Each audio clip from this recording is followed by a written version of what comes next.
Hello my dear friends, you're on the Military Summary channel, and today we're going to discuss the beginning of the Ukrainians' greatest counteroffensive operation.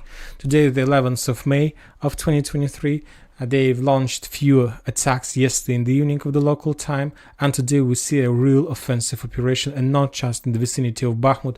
The sources are saying that currently we can see the convoys and columns of Ukrainian forces who are heading from Kharkiv in direction of Belgorod region of Russian Federation and also in direction of Kupiansk area.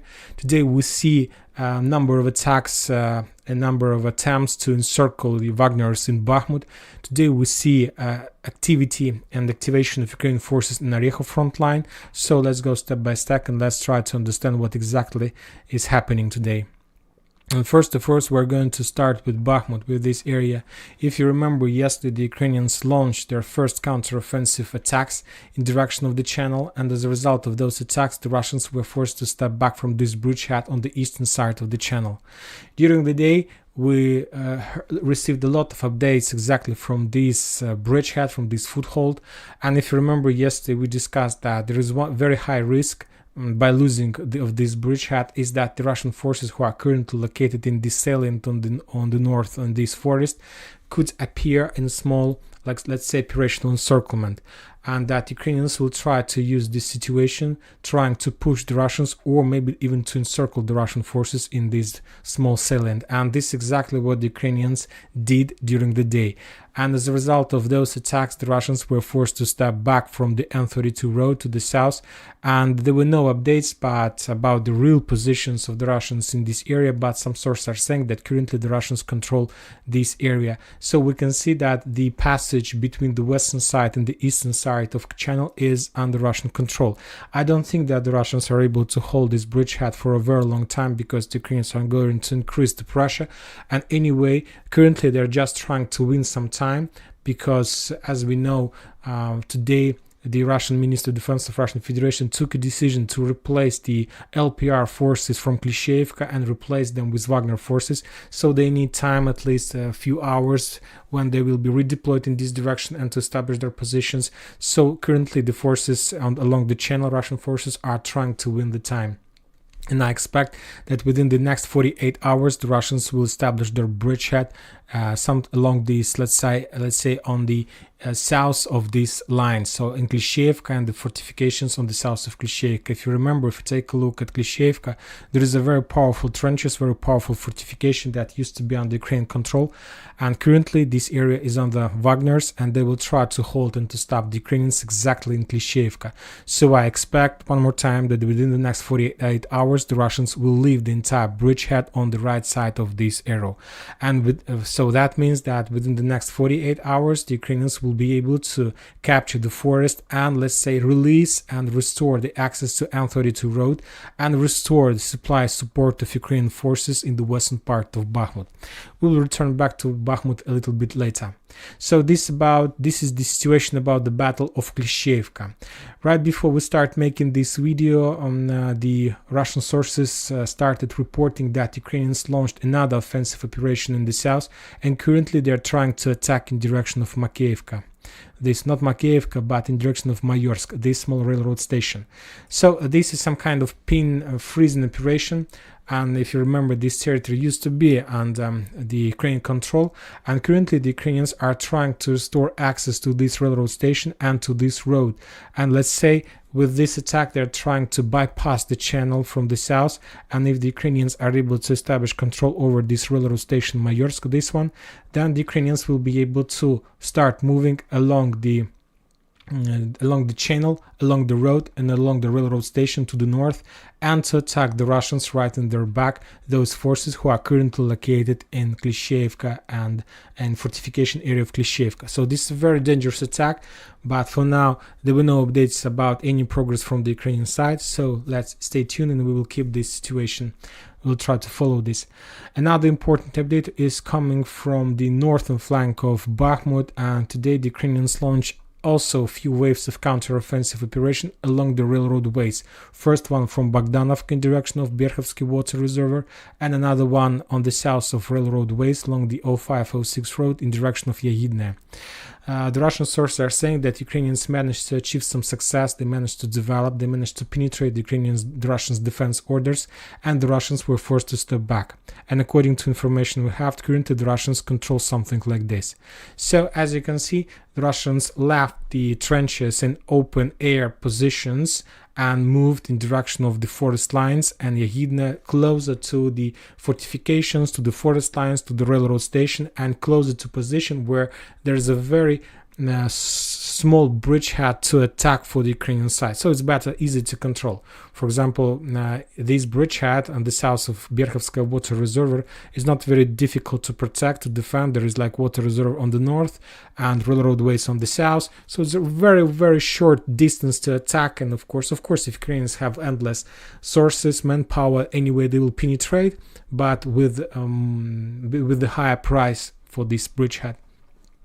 Now we're going to the north. We haven't received any updates from Orekhovo-Vasilievka, Dubovo-Vasilievka, Zelezhnyanska from this bridgehead, but based on the patterns and based on the situation around Bakhmut, I assume, and my projection and my understanding of the situation, that the Russians will be forced to step back on the line of Dubovo-Vasilievka, Krasnaya Gora, Blagodatnaya, and the Ukrainians will be able to take this entire bridgehead. Also the same reasons the Russians, according to the patterns we saw the previous year during the Ukrainian counteroffensive operation, according to the patterns that the Russians shown us on the south of Bakhmut, they will step back. They're not going to fight for these open air positions because one of the patterns that the Russians used in the previous and they're currently using in Bakhmut is that if you have like option to choose between the bridgehead and the manpower, usually, and in the previous examples, the Russians shown us that they were using the manpower, so they don't care about bridgehead. So I expect that they will step back in direction of Berkhovka, Krasnaya Gora, Paraskovyevka, and they will try to meet the Ukrainians on this defense line. Furthermore, the Russian press reporter Evgeny Podubny reported also right before I start making this video that Ukrainians made a small penetration using the armored feast in the vicinity of Solidar, and they managed to break through this area and to establish their position. And currently these forces are trying to prepare their bridgehead before the second, the third waves of Ukrainian soldiers arrives to this position. After that, they will try to continue to attack in direction of Solidar. When talking about the area between Sakovantseti, Krasnopopovka, Yakovlevka, Belogorovka, we haven't received any updates from this area, but to tell the truth, if you ask me, I expect it, and I understand from my experience that this is one of the most important and one of the most dangerous bridgehead on Russian front line, that they need to keep an eye on it, because this small salient is very perfect area to start, let's say, offensive operation from the Ukrainian side in direction of M32 road. And if the Ukrainians are able to develop even at least, let's say, on 10 kilometers to the south, then they will be able to establish fire control over N32 roads, and this is going to be something like small operational encirclement of Russian forces on the Bakhmut bridgehead, and they will be able to cut Bakhmut with Popasnaya, cut Bakhmut from Popasnaya, and this is the main supply road that the Russians use for supporting their forces in this area. So they need to pay attention, and I expect that within the next 48 or 24 hours the Ukrainians will make another attempt, or the first attempt, to penetrate this area and to get as deep as possible in direction of N32 road. Furthermore, the previous week we were talking a lot about special unit Akhmat. We were saying whether this force will be deployed or not, and for example, if you remember, yesterday there was like a final day, when Wagner's should have left Bakhmut, but they haven't done this yet. And if you remember, there was a lot of talks that these forces, Wagner unit, will be replaced by special unit Akhmat. And today the Russian sources published a lot of video of sending more units of Chechen Special Forces Akhmat and from Rosgvardia in direction of Bakhmut. Probably this video was published exactly the same day when the Ukrainians launched a counteroffensive operation, just to reduce the media panic and to show that the Russians see everything, understand everything, and send exactly as much as possible reserve they have. Furthermore, if you remember, Prigozhin told us that if the situation is not going to be changed by the 10th of May, he would leave Bakhmut. So probably, as I understand, this date was selected with the purpose, and we understand that the Ministry of Defense of Russian Federation and Prigozhin know exactly that the Ukrainians are going to launch their counteroffensive on the 10th of May, and Prigozhin was asking to increase the supply and support of Wagner's with ammo for artillery systems, because he knew exactly that the Ukrainians would attack, and he just wanted to be secured, and he just wanted to be on the safe side. So as you see, the situation on the flanks is not very good for the Russians. This situation is difficult, but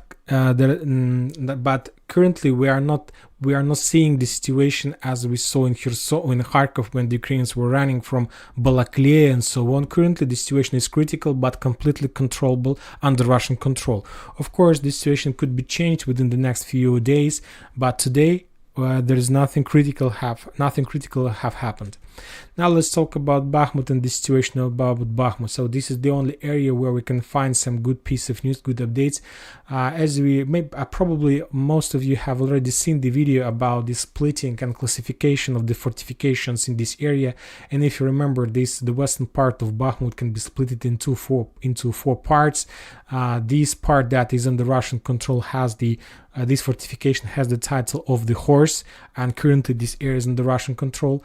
The area that currently the Russians are trying to encircle from the north and from the south is called as a nest, and today Prigozhin reported that the Russians managed to enter this fortification.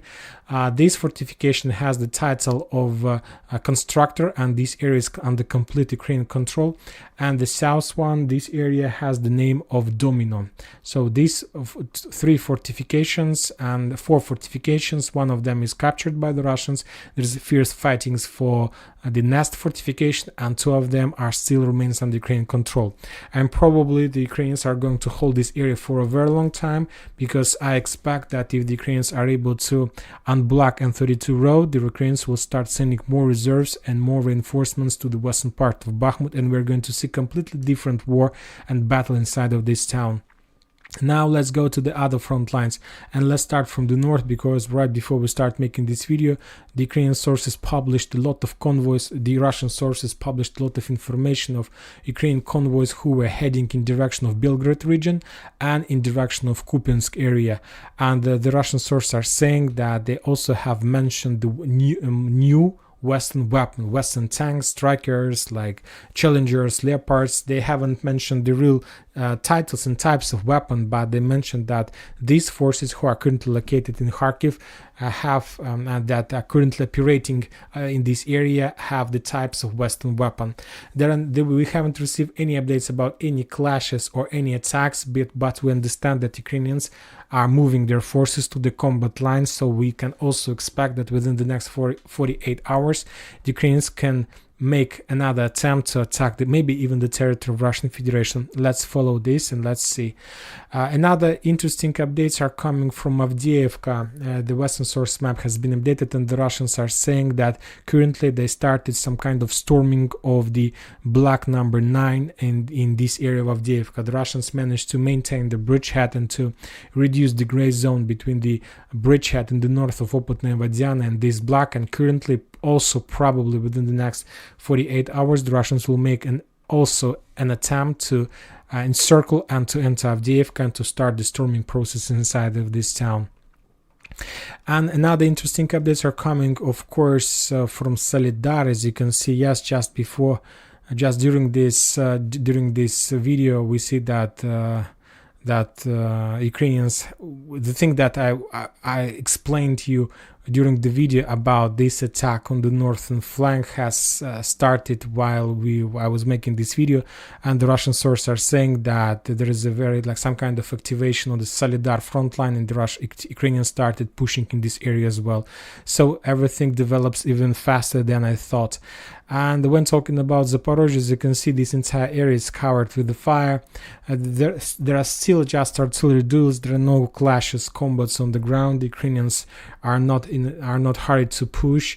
but we also can expect that within the next few hours the Ukrainians will activate in this area. The Russians are saying that the level of loss of the Ukrainians during the previous 24 hours have been increased. The Ukrainians lost 110 soldiers, so this is the heaviest loss of the Ukrainians in this area, and probably they have already moved all their forces to the combat line, and we can expect another activation in this area as well.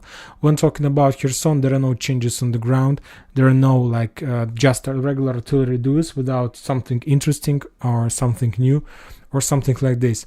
So and this is all about detailed description, and now we need to go one by one more time and just to analyze and understand.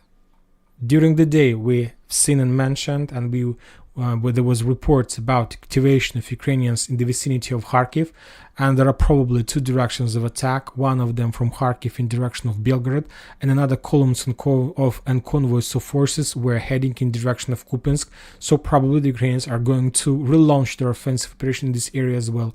There were no updates from Liman front line, neither from the Russian side nor from the Ukrainian, so probably we are not going to see anything in this area. Right before we start creating this video, the Russians report about some kind of activation of clashes from Siversk to Solidar direction. During the day we received a lot of updates about the clashes on the flanks of Bakhmut, where the Russians were forced to step back. The only area where the Russians had some progress is inside of Bakhmut. They have entered some certain fortifications. Also, right before we start making this video, the Ukrainians launched some wave of attack in direction of railroad station Mayorsk to restore access to the road that they can use to encircle the Russian forces in Bakhmut and in the south fortification area. The Russians achieved significant success in the vicinity of Avdiivka, and currently they got as close as possible to the industrial zone, to the residential area and fortification area, and we can also expect some offensive operations within the next 24 hours. The sources are saying about heaviest clashes in Marinka. Currently it's very difficult to understand what exactly the Russians, but also when talking about Marinka, the Russian sources are saying that the Ukrainians have been activated in this area on the same line and the same level as on Solidar front line and on Mayorsk front line. So also the Ukrainians launched a small counter-offensive operation in Marinka as well, trying to regain their lost positions during the previous months of clashes. Also very interesting. So we'll see, but probably this is the operation where the Ukrainians are trying to, let's say, to force the Russians to misfocus them, to change their focus, and not, because all these attacks are very important, but we still don't know where the Ukrainians are, which direction the Ukrainians have already chosen as the main direction. Of course, probably this is going to be the south, but there are still no clashes, but most of the Russian military experts are saying that soon something is going to happen here as well. And that's it for today. Military Summary channel reminds you to condemn any violence in Ukraine. Thank you for your watching. Subscribe to my channel, put your likes to my Patreon, and have a good day. Bye bye.